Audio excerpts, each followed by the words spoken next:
This is very new for me to be working with Robin. Plus, it's not easy. Everyone adored the charming secret spy. Off-screen, though, Pierce Brosnan was methodically tallying up the points. Finally, at the age of 72, the former James Bond has spoken up, naming the 7 actors he absolutely detested working with. As Broen spills the beans on everything from heated altercations backstage to uncomfortable scenes on set, fans are left in shock. These weren't only disagreements over ideas. Enormous feuds had sprung out. Barry Halle. Die Another Day wasn't your run-of-the-mill sequel when it debuted in 2002. The series of James Bond films. A full-scale cultural phenomenon, it was. As Pierce Brosnan made his triumphant return to the role of 007, attention shifted to someone else. Greetings, Barry. You have been cast as the legendary and punishing NSA agent Jinx Johnson. Her historic Oscar victory for Monsters Ball was not long ago. Worldwide excitement and a tidal surge of media coverage greeted Barry's arrival. On a scene where Broen's Bond had long been the center of attention, a spotlight so intense that it started to tip the scales in a different direction. Because Brosnan, who was the series with poise and reliability since GoldenEye, the abrupt change in attention from the media was startling. Despite his polished public persona and ever-polished demeanor in interviews, he allegedly felt marginalized behind the scenes due to the shifting circumstances. It was more than that for Barry. It was her phenomenon. Production was halted and the cadence that Broen had become used to as 007. The casting of her daughter caused paparazzi swarming, international headlines, and an endless stream of press demands. Those who work closely with the cast and crew say that tension is always building. But Brosnan and Barry were not directly at odds with one another, but their tension was palpable. Scenes would frequently go beyond schedule because of Barry's responsibilities to promotions, makeup touch-ups, or the press discussions that her staff would handle. On many occasions, the consummate professional Broen would be left waiting, already dressed and set to film as the crew rushed to fit the busy schedule of the emerging celebrity. An important incident was brought to the attention of one crew member. Under the intense lighting, Broen said, "It's the Bond film, not the Barry." He then sighed softly but pointedly. Although the actor's statements were not intended to provoke an argument, they did convey his subtle annoyance at being eclipsed by the franchise he had revived. Brosnan didn't have anything against Barry. Not at all. He was in awe of her abilities, her magnetic on-screen presence, and the Hollywood glass ceiling she had shattered. However, they clashed on occasion in their work techniques. An improvised style, full of fun banter and physical looseness, was more to Barry's liking. In contrast, Broen exuded an air of command, commanding attention to detail and maintaining a steady cadence. Because of this disparity, there were several hiccups behind the scenes as Broen had to sometimes adapt his own timing to fit her tone changes or last-minute adjustments. However, these obstacles did not detract from the final screen display. Conveyed an alternative account.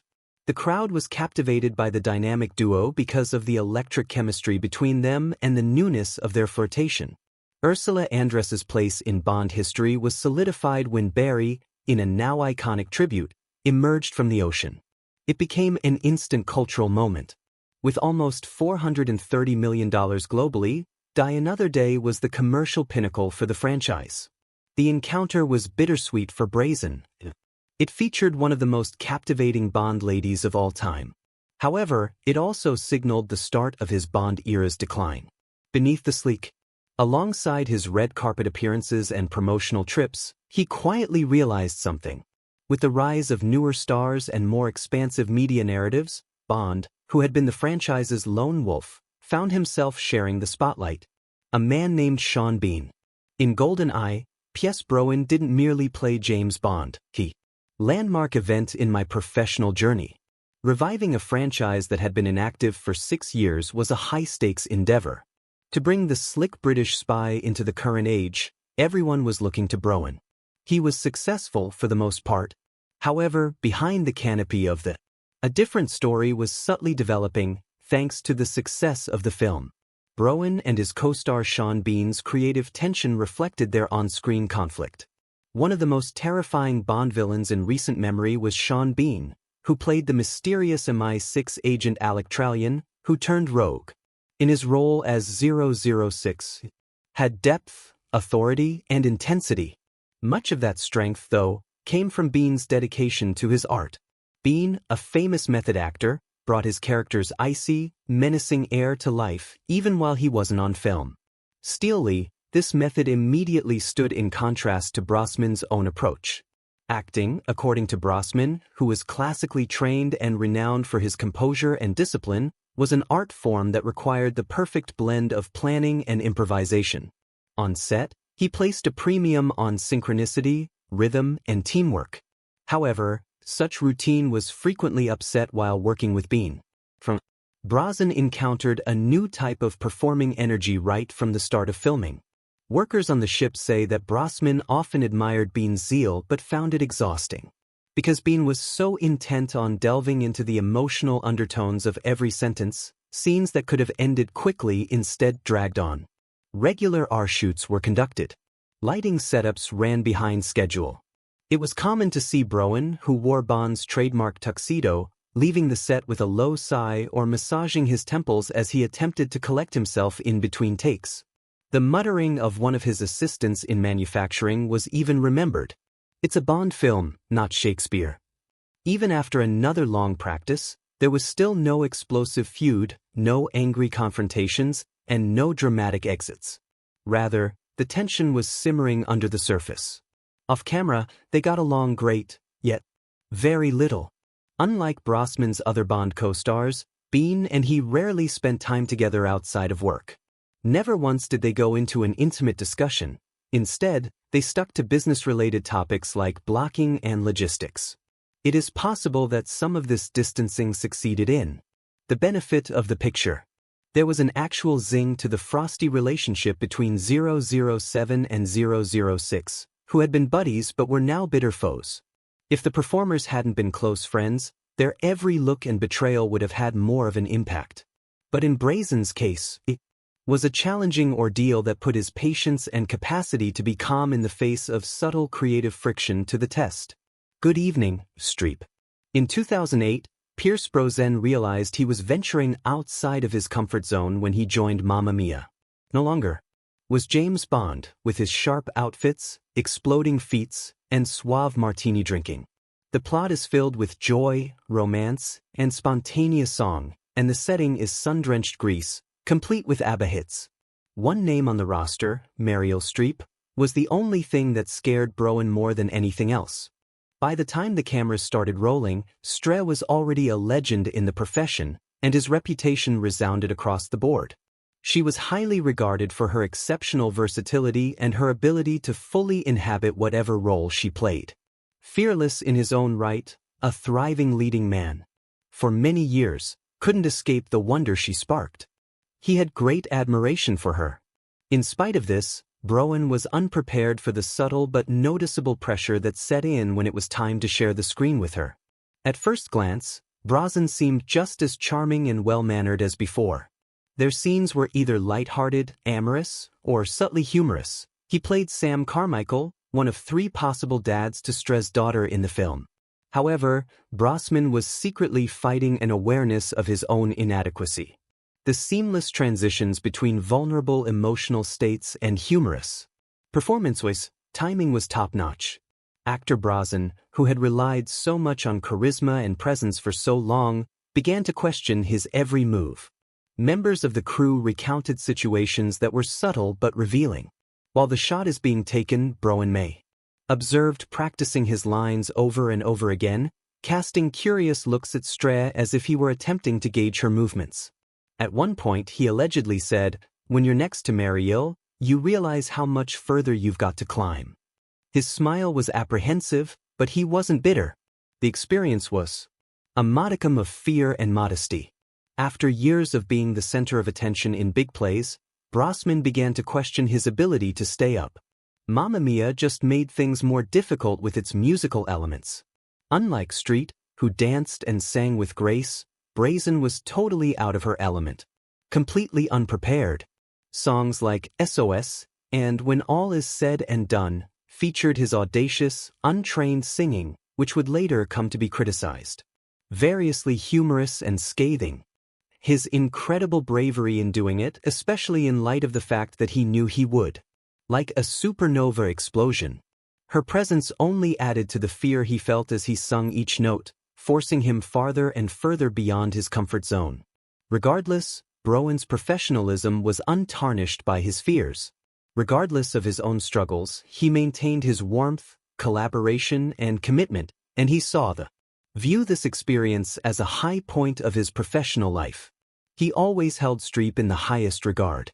It actually expanded. He had no animosity for her intelligence. His utmost respect was directed at it. The source of the stress was not a fight, but rather admiration and uncertainty blended together. The inevitable consequence of being human when confronted with extraordinary things. Colin F. The 2008 film Mamma Mia captivated moviegoers with its upbeat message, catchy ABA score, and veteran actors stepping into new musical territory. Bodies of water. Both Pierce Brosnan and Colin F. were outstanding members of the ensemble. Were legendary figures in British cinema, radiating charisma, refinement, and the weight of a leading man. They disappeared into the fantastic world on TV. The relationship between them while they weren't on film, though, wasn't as harmonious. Broen and Firth appeared to be the perfect matchup at first sight. Honored, revered, and loved by all who came before. But behind the smooth surface, there was a subtle but noticeable strain in the creative atmosphere. They were completely different in their performing styles. Different. Each was analytical, almost like a technician, and he liked to examine situations with pinpoint accuracy. Every detail, every look, was meticulously deliberated.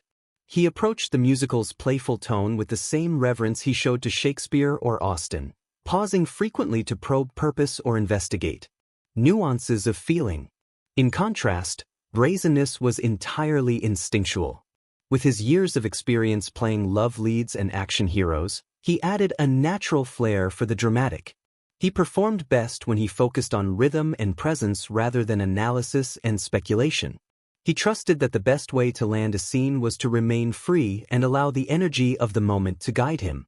This is why Broman's tolerance was exhausted when FTH started dragging out rehearsals with drawn-out talks about humorous beats or vocal phrasing.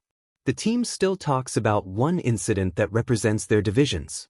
While filming a light group scene, FTH recommended doing a few practice runs to perfect the timing of a joke.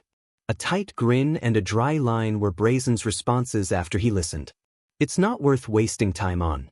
Every one of us has a special melody, conveyed with its distinctive bronzed coolness. Some people laughed at the comment, but some who were close to the couple understood it wasn't completely lighthearted. It was his method of applying pressure to the accelerator pedal as Firth continued to tap on the brakes.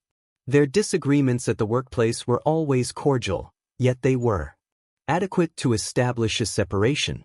On set, Broen was well known for being friendly and sociable, frequently joining the other actors in laughing and sharing stories over drinks.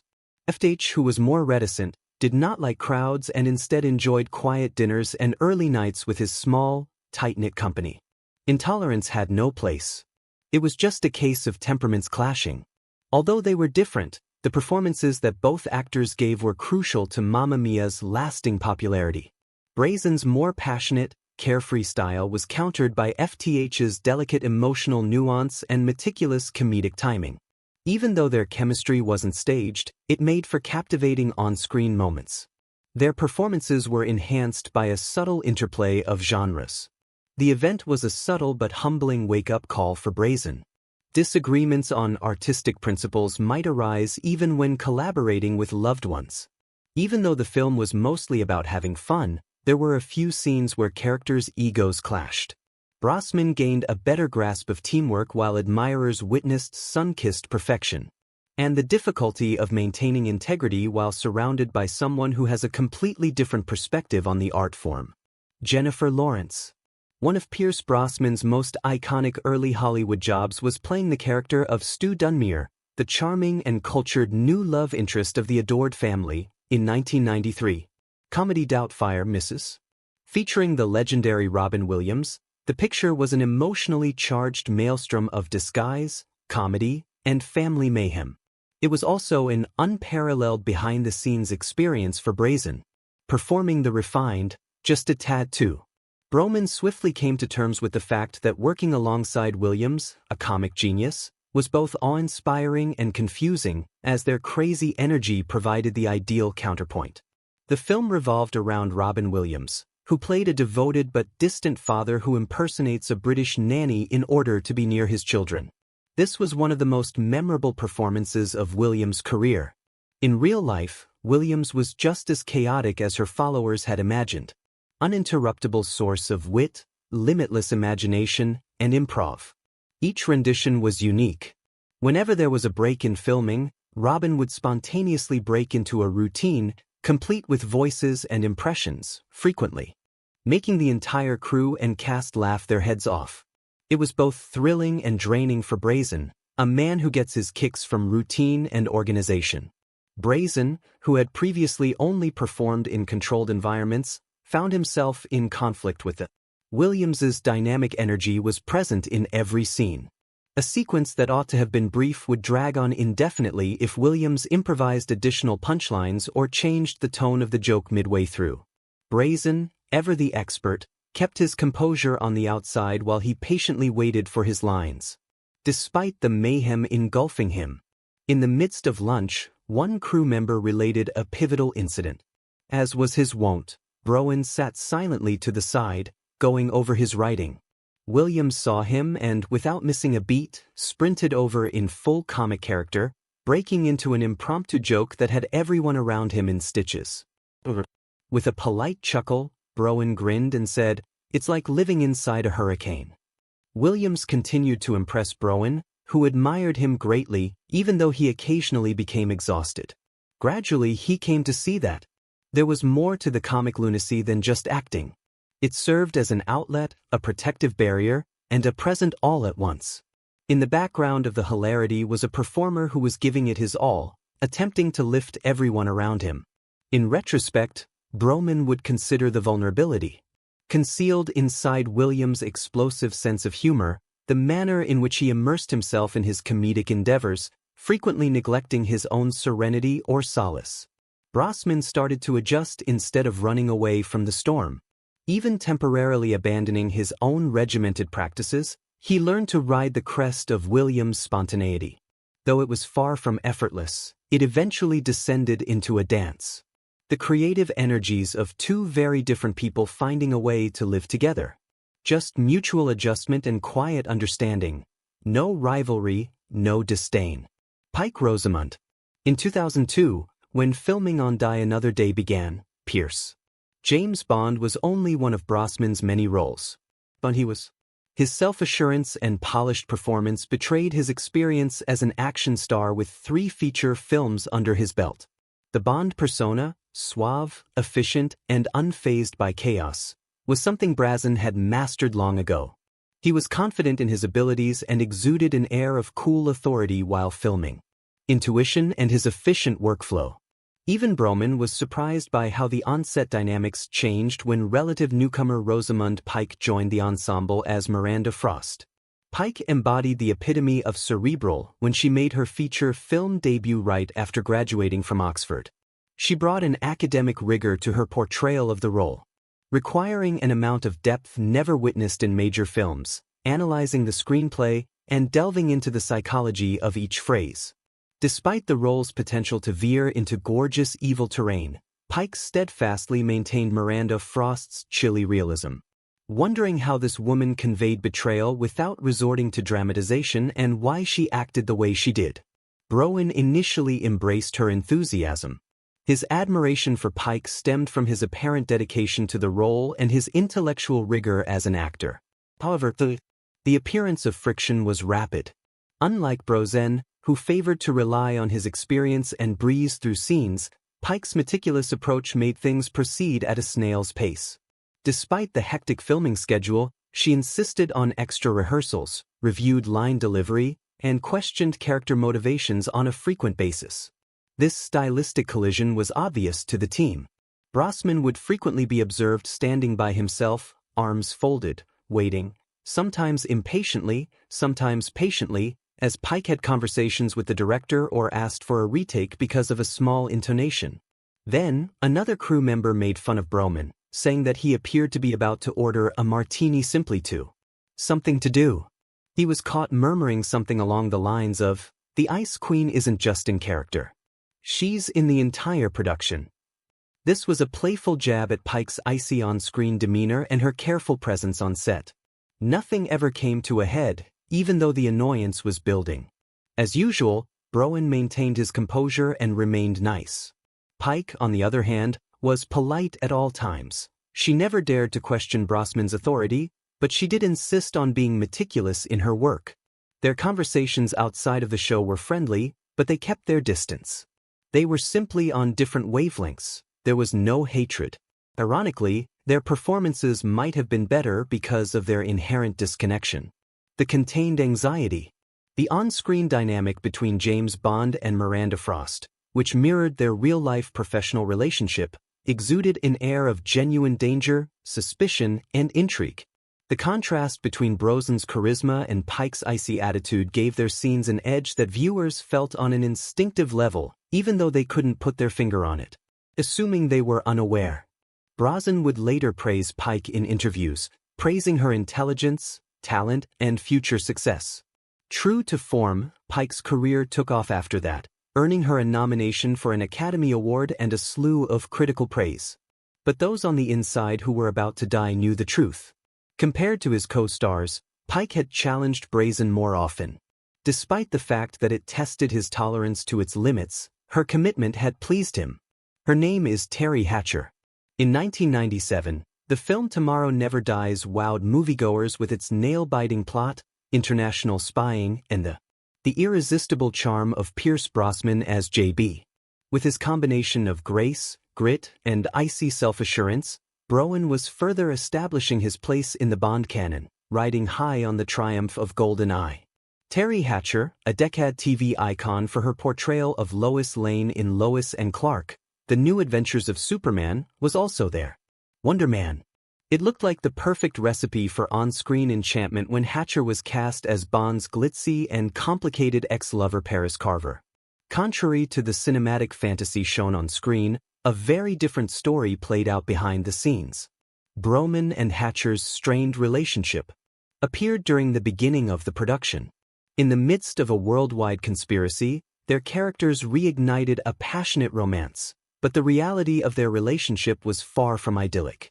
Many people familiar with the set say that Brosnan became more irritated by Hatcher's chronic tardiness. She was a major character who was famously disciplined and timely, yet her regular tardiness threw off the shooting schedule and tried his patience.